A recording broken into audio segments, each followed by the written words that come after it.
Hey, what's going on, everybody? It's your boy Brent back with another installment of the Redhead Podcast. This is a little segment from everybody's favorite FBI director in training, Kash Patel. Now, this is pretty insane. This is a man, Jan, who has information about the CCP illegally harvesting organs, which is something that's been going around in the general knowledge of certain people who are in the know for years.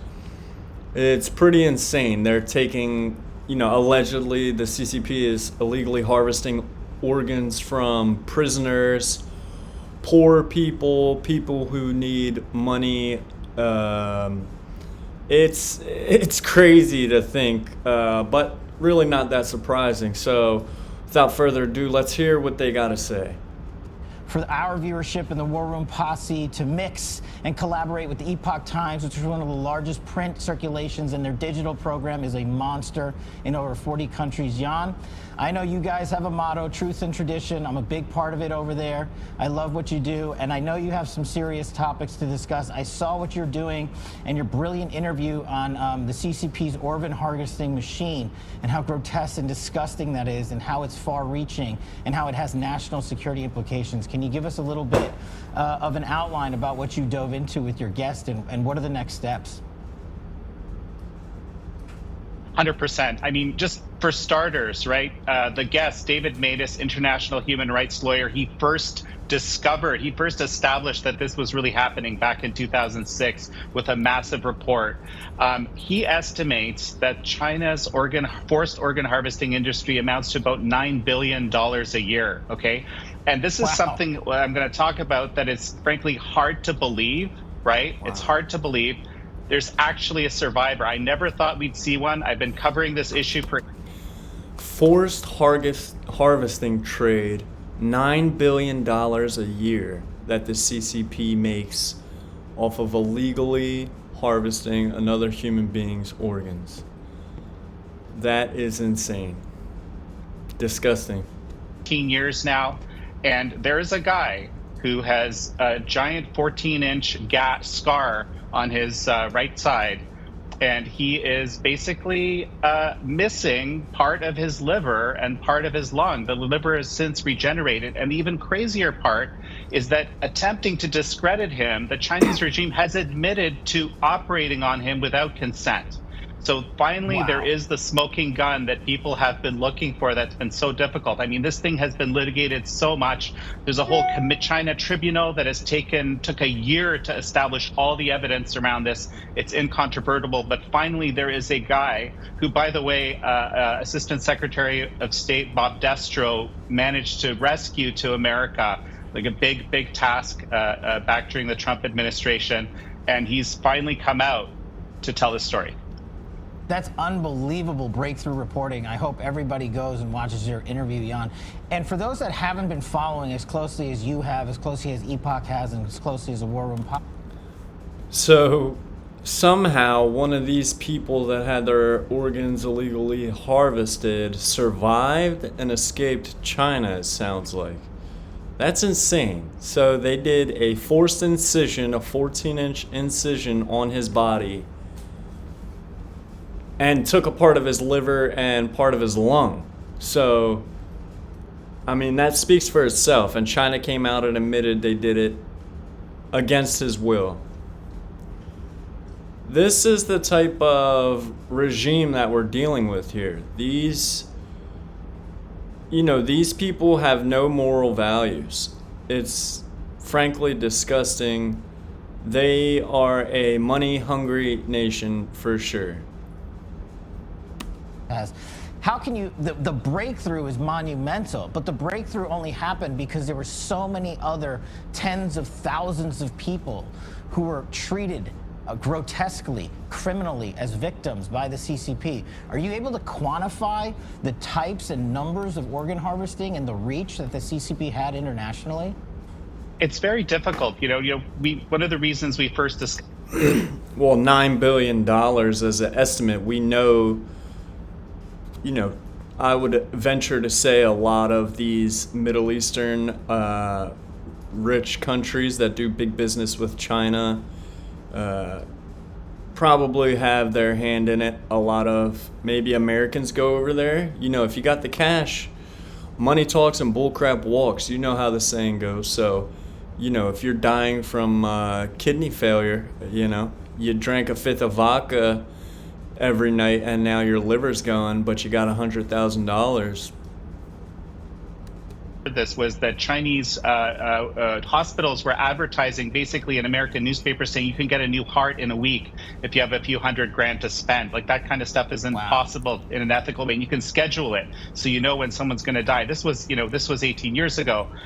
In terms of the numbers, it's very, very difficult to quantify. And I don't like to, give numbers when I don't really know. But we do know that basically, it's about 60 to 100,000 organ transplants a year since the early 2000s. And we know that there really is no credible organ donor source. Back in 2015, they said they outlawed taking them from prisoners. But later there was a paper that was done that showed that the growth curve of their so-called official transplant statistic was a perfect quadratic equation. So in other words, they used fake data to pretend that they actually had organ donors. And Chinese generally don't like to give organs. It's a kind of a cultural thing.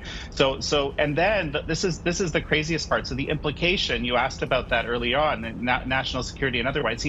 By ignoring this for so many years on the Falun Gong, they built their whole organ transplant industry, in my view, on the Falun Gong. That then transferred over to the Uyghurs later, basically in a isolated community where it's even easier to perpetrate these atrocities. And there's millions of people. We know that there's been a massive humanitarian crisis with the Uyghurs in China.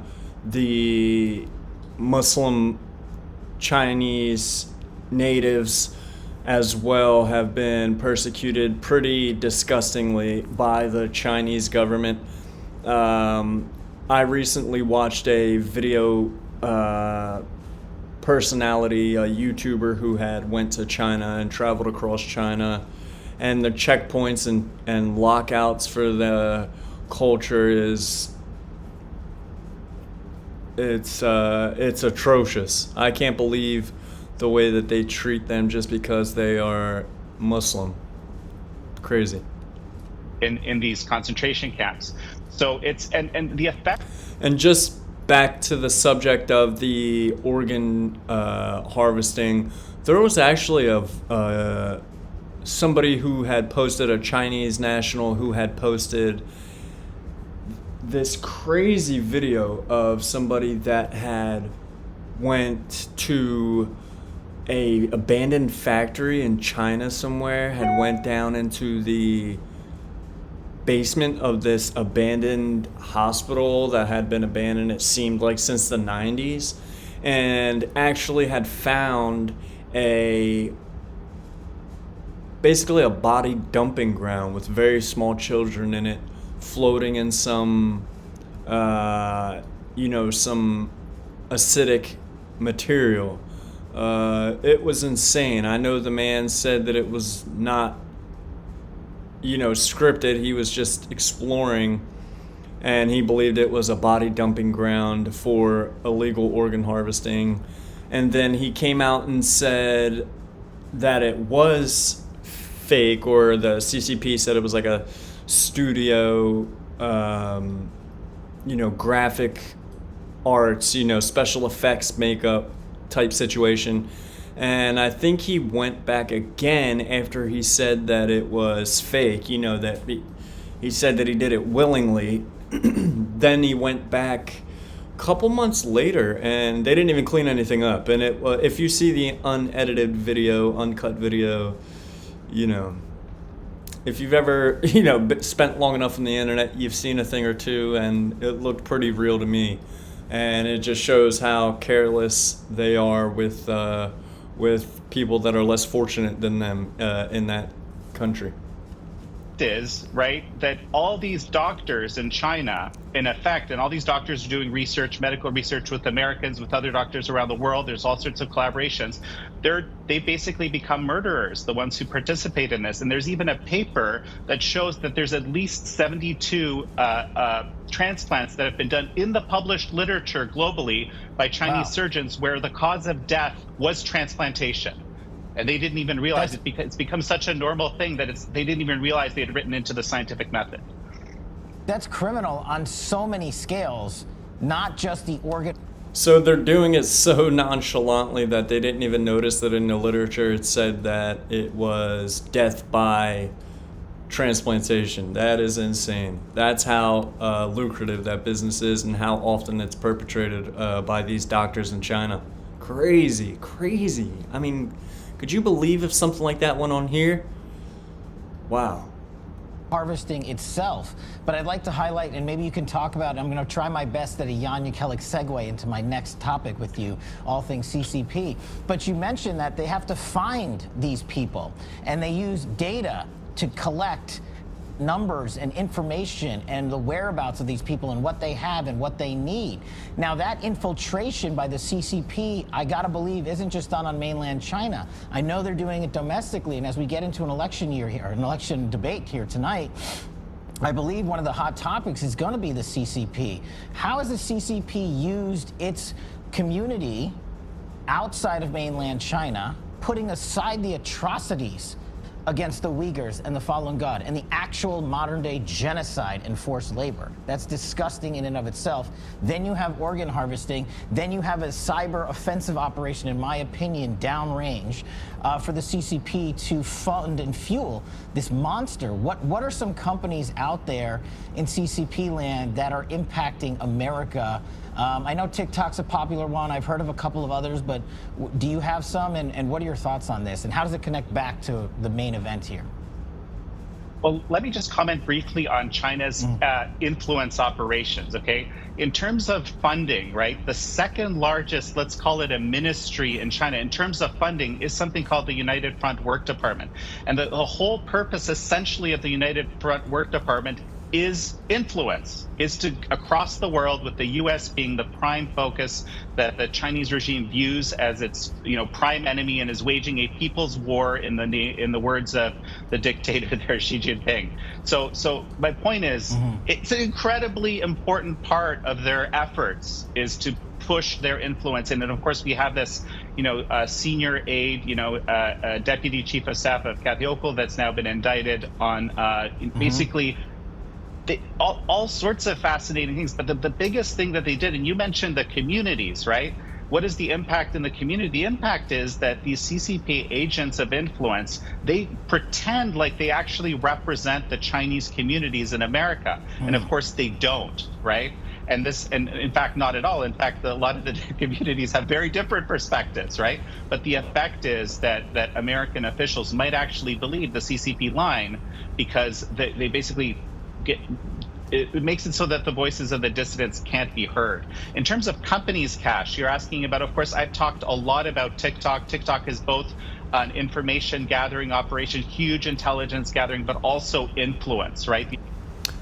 Yeah, we know the data information that's been coming out with the CCP in regards to TikTok. I also just got a message alert on my iPhone saying don't send any texts that aren't encrypted because we think that China is mass data mining every single American who doesn't have an encrypted messaging service or other means of on the internet as well. It's insane. Realistically, the United States government had to have known it was happening. They said that they didn't think it was to the scale of which it is. They now think that it's a much bigger scheme. So it is really disgusting. It is really bad that America, just takes the hit time and time again. We let them do whatever they want, in my opinion. We know that they have a lot of work to do over there before they, turn out to be a somewhat... They have too much influence and too much power right now for how their country works. I mean, obviously, I'm a capitalist. I'm a product of a constitutional republic.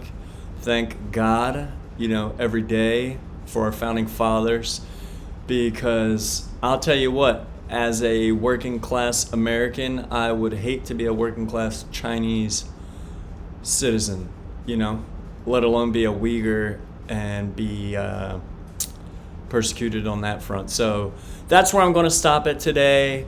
It's insane, but nothing that we didn't know what was going on. Nothing surprising here, really. It just shows China's true colors. We know who they are. We know what that country is about. And stay safe out there, everyone. All right, this was your boy Brent with a second installment of The Redhead. Take it easy, guys.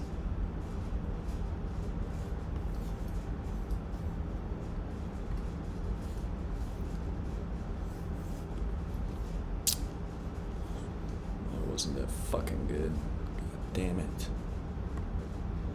Probably sound like an idiot.